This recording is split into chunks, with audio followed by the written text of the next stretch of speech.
I'd like to begin by first sharing with you a story of how it came to be that I wanted to do this series of topics and this topic of joy. In the city of Pune, I was doing a class, a public lecture. I remember a particular question and a particular young man who asked me that question. He stood up and he says, Sir, I have a question for you. And I says, yes, how can I help you?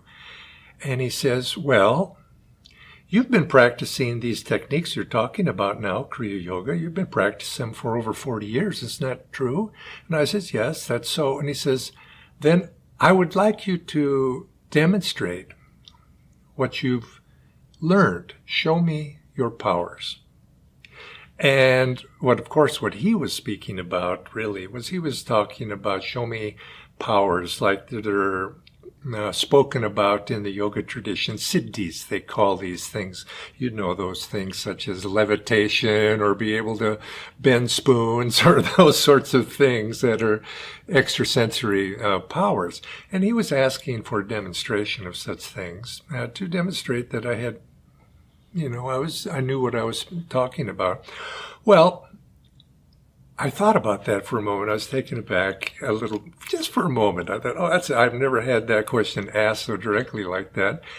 And I thought for a moment, and I responded, my first natural response to him was, well, sir, I don't have any powers. And then immediately in the back of my mind, I corrected myself. I said, except I think I do have one. He says, I have the power to be happy if I so choose. Then I threw it back at him and I says, now, do you have that power? And these were a light-hearted question and answer session. And so everybody in the audience at that time, they broke into laughter and we were all laughing. And even the young man was laughing too. And so then I went on to speak a little bit about that. But after the class was over, he came up and we chatted a little bit. And I told him, I says, this is a power that you have the potential to have within yourself. Everybody here has that power to choose to be happy at will. And I says, I have that power as well. Then I casually said to him, he says, but sometimes I don't use it. Or maybe I phrased it. I said, I don't all the time use that power.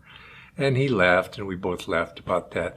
And then he went. But then after the class, and in the weeks, and actually years after that class, I've contemplated that question he asked me, my answer to him, and that commentary that I gave to him after. I don't always use that power. And I wondered why. And I think this answer that I gave him is at the heart of what we're speaking about in this class series. We have the potential within ourselves to be happy, or if let's say even more exalted, we have the power to be joyful. We have the power to be calm.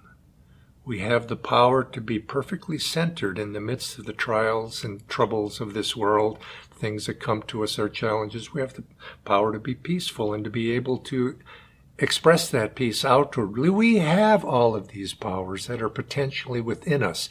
Now, they're not just potential in the sense that maybe someday I would be like that.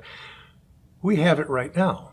We can choose. And I noticed within myself that yes, I can choose that. But why don't I always do that? Sometimes I forget. And there's a forgetfulness. Some people forget for lifetimes. Others forget momentarily. Habits pull me away. One thing or another in the midst of conflicting interests, I forget to exert that power. And I think all of us do too, to one degree and another.